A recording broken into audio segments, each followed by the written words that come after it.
আজকে এক নতুন টিউটোরিয়াল শেয়ার করব যেটা আপনার জন্য খুবই হেল্পফুল হবে এবং বিভিন্ন জবের ক্ষেত্রে এই ধরনের কোশ্চেনগুলো আসে। তো শেষ পর্যন্ত দেখুন, তাহলে বুঝতে পারবেন কতটা গুরুত্বপূর্ণ এবং কতটা হেল্পফুল। ইন্ডিয়া থেকে এক দাদা কল করেছিল যে আমার বিভিন্ন স্কুলে অডিট করতে হয়, সেক্ষেত্রে আমার যে ব্যাকগ্রাউন্ডের ডাটা আছে আমার বারবার এখানে একটা এন্ট্রি আছে, এটাকে আমি কিভাবে অটোমেটিক করব, যেখানে আমি স্কুলের কোড নাম্বার লেখার সাথে সাথে আমার ওই ডাটাগুলো চলে আসবে। না হয় দেখা যাচ্ছে যে প্রতিবার তার ডাটা এন্ট্রি করতে হচ্ছে, যে স্কুলে যাচ্ছে সেখানে স্কুলের নাম লিখতে হচ্ছে, স্টুডেন্ট, প্রেজেন্ট, অ্যাবসেন্ট সবগুলো অটোমেটিক লেখা গুলো যেন আসে। আর না হয় সে এখন বর্তমান যেটা করতেছে ম্যানুয়াল এন্ট্রি করতেছে। এটাকে আমরা কিভাবে করব? এখান থেকে যদি আমি এই ডাটাগুলো ডিলিট করে দেই, দেখুন আমার এখানে কোনো ডাটা নেই। আর এখানে এই টোটাল প্রেজেন্ট এটাকে ম্যানুয়াল এন্ট্রি করবে শুধুমাত্র, কারণ হচ্ছে এখানে টোটাল স্কুলে স্টুডেন্ট কত ছিল সেটা তো তার জানা আছে। এখানে আমি 101 আইডি দিলাম, দেখুন এখানে টোটাল ইনফরমেশন চলে আসছে, টোটাল স্টুডেন্ট কত, অ্যাবসেন্ট কত হবে। এখানে যদি আমি প্রেজেন্ট এন্ট্রি দেই অ্যাবসেন্ট বোঝা যাবে। তো total teacher, female, mail teacher কতগুলো আছে সবগুলো ইনফরমেশন এভাবে চলে আসবে।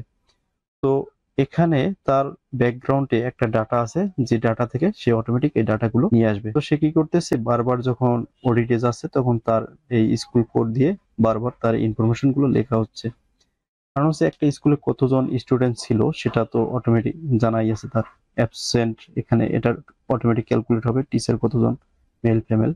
তো এখানে সে চাচ্ছিল যে একটা কোড নাম্বার, স্কুলের কোড নাম্বার এন্ট্রি দিবে, সাথে সাথে বাকি ইনফরমেশন গুলো চলে আসবে। আর টোটাল প্রেজেন্ট এখানে সে ম্যানুয়াল এন্ট্রি করবে শুধুমাত্র।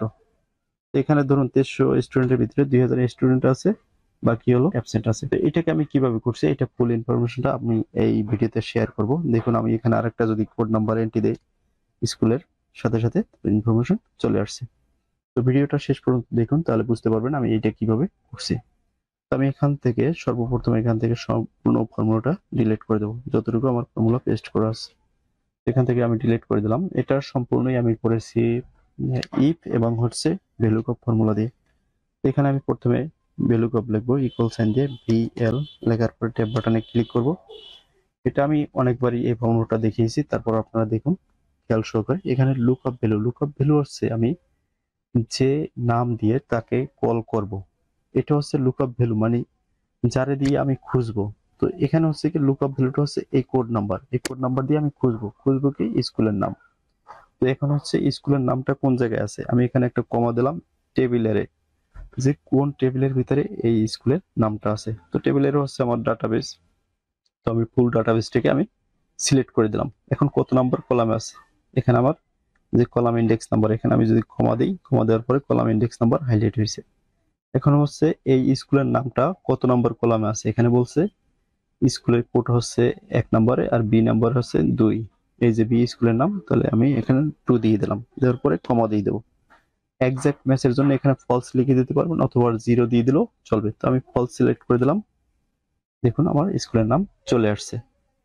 এখন আমি যে কাজটা করব, আমি সেলগুলো লক করে দেব। সেলগুলো লক করার জন্য আমি এটার পিছনে ডলার সাইন দিয়ে দেবো। তো সেল লকের উপরে অলরেডি আমার ভিডিও শেয়ার করা আছে এই পেজে এবং ইউটিউব চ্যানেলে। তো ওই সেল লক ফর্মুলাটা আপনারা দেখে নিলে, টিউটোরিয়ালটা দেখে নিলে তাহলে বুঝতে পারবেন কোন জায়গায় কিভাবে সেল লক করতে হবে। আমি সেল লক করে দিলাম, এন্টার দেবো। এখন আমি যেটা করব, এই সেম ফর্মুলাটাকে আমি কপি করব, কপি করে প্রত্যেকটা কলামের ভিতরে এই সেলের ভিতরে বসিয়ে দেব। এখানে আমি বারবার নতুন করে এন্ট্রি করব না। তো এখানে হচ্ছে আমি এই ফর্মুলাটাই পেস্ট করে দেবো, পেস্ট করে এন্টার দিয়ে দেবো। এখানে দেখুন স্কুলের নাম চলে আসছে, আমার এখানে দরকার হচ্ছে স্টুডেন্ট। তো এখানে কি করতে হবে, আমার এখানে চেক দিতে হবে স্টুডেন্ট কত নাম্বার কলাম আছে, 1 2 3 নাম্বার কলামে আমি এখানে শুধুমাত্র নাম্বারটা চেঞ্জ করে দেব, এখানে 3 লিখে দেবো। দেখুন আমার টোটাল স্টুডেন্ট চলে আসছে।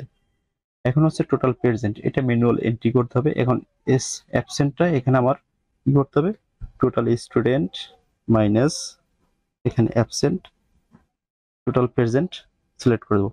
টোটাল প্রেজেন্ট থেকে এখানে যদি আমি এখন 2000 এন্ট্রি দেই, তাহলে অ্যাবসেন্ট থাকার কথা 300, দেখুন এখানে 300 চলে আসছে। এখন টোটাল টিচার, আমি এখানে যে ফর্মুলাটা কপি করে রাখছিলাম ওইটাকে পেস্ট করে দেবো। এখন টিচার কত নম্বর কলামে আছে আমার এখান থেকে দেখতে হবে। এখানে টিচার আছে, টোটাল টিচার 2 3 4 নাম্বার কলামে, এখানে 4 নাম্বার কলাম লিখে দেবো। টোটাল টিচার 4 নম্বরে চলে আসছে। টোটাল মেল টিচার এখানে 5 নাম্বার পড়বে।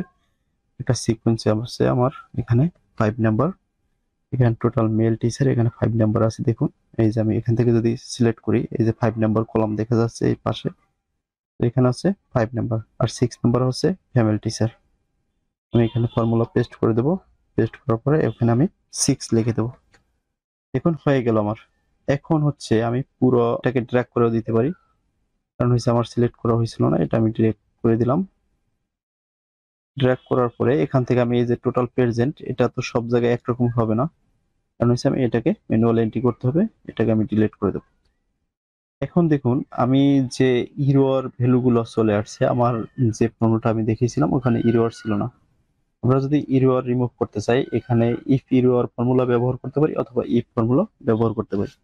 তো ইফ ফর্মুলা ইউজ করাটা সবচেয়ে বেটার, কারণ হচ্ছে আমার এখানে যদি কোড এন্ট্রি না থাকে তাহলে এখানে কোনো ডাটা শো করবে না। তো এটার জন্য আমরা যেটা করব সেটা হচ্ছে ইফ ফর্মুলা ব্যবহার করব। আইএফ লেখার পরে টিপ বাটনে ক্লিক করব। টিপ দেওয়ার পরে এখান থেকে আমরা সিলেক্ট করব school code equal double code. Double code মানে হচ্ছে আপনার যদি ফাঁকা থাকে, ডাবল কোড মানে হলো ফাঁকা, তাহলে ভ্যালু ইফ ট্রু তাহলে কি হবে, ফাঁকা হবে ডাবল কোড। আর যদি ফলস হয় তাহলে আমার কি হবে, এই ভ্যালুটাকেই দেখাবে। এরপর এন্টার দেবো, ইয়েস চাইলে ইয়েস।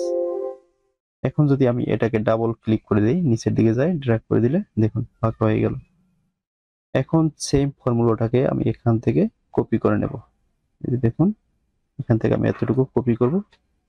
কপি করার পরে প্রত্যেকটা ফর্মুলার সামনে এটাকে বসিয়ে দেব। এখানে দুইবার ইকুয়াল সাইন আসছে, আমি ইকুয়ালটা কেটে দেবো একটা, ইয়েস। এরপরে ডাবল ক্লিক করে দেব, নিচ পর্যন্ত চলে যাবে, দেখুন হয়ে গেল। এখন এখানেও সেম ভাবে আমি এটাকে পেস্ট করে দেব, এরপর এন্টার দেব, ইয়েস চাইলে ইয়েস, এরপর ডাবল ক্লিক করে দেব, দেখুন। তো এইভাবেই আপনারা এই কাজটা করতে পারেন। তো প্রত্যেকটা সেলের ভিতরে আমি এই ফর্মুলাটা পেস্ট করে দেবো। আশা করি এটা বেশি কঠিন কিছু না, আপনারা প্র্যাকটিস করলে বুঝে যাবেন। এই যে দেখুন আমি জাস্ট ফর্মুলা পেস্ট করে দেবো, পেস্ট করা শেষ, এখানে ইকুয়াল ক্লিক করে দেবো। এখন যদি আমি এখানে কোনো আইডি এন্ট্রি করি, এখানে যদি 103 দেই, দেখুন কলেজ আইডি, সাথে সাথে আমার এখানে ইনফরমেশন চলে আসছে। এখানে যখন যে স্কুলে যাবে সেই স্কুলের শুধু কোড নাম্বার এন্ট্রি করার সাথে সাথে বাকি ইনফরমেশন চলে আসবে, এখানে ম্যানুয়াল কোনো কাজ করতে হবে না। তো এখানে ম্যানুয়ালের কোনো কাজ নেই। তো এখানে শুধুমাত্র কি করতে হবে, তার আইডি নাম্বার এন্ট্রি করতে হবে। এখানে ম্যানুয়াল কাজ হচ্ছে যে এখানে শুধুমাত্র এখানে টোটাল প্রেজেন্টটা তার বসাতে হবে, প্রেজেন্ট বসালে সাথে সাথে অ্যাবসেন্ট চলে আসবে। তো আশা করি ফুল বিষয়টা বুঝতে পারছেন। তো ভিডিওটা শেয়ার করে অন্যকে শেখার জন্য সুযোগ করে দিন। ভিডিওটি সম্পূর্ণ দেখার জন্য আপনাকে অনেক অনেক ধন্যবাদ, এবং ভিডিওটা শেয়ার করে আপনার প্রোফাইলে সেভ করে রাখতে পারেন। যদি মনে না থাকে তাহলে পুনরায় দেখতে পারবেন। আজকে এই পর্যন্ত, সবাই ভালো থাকুন। আসসালামু আলাইকুম।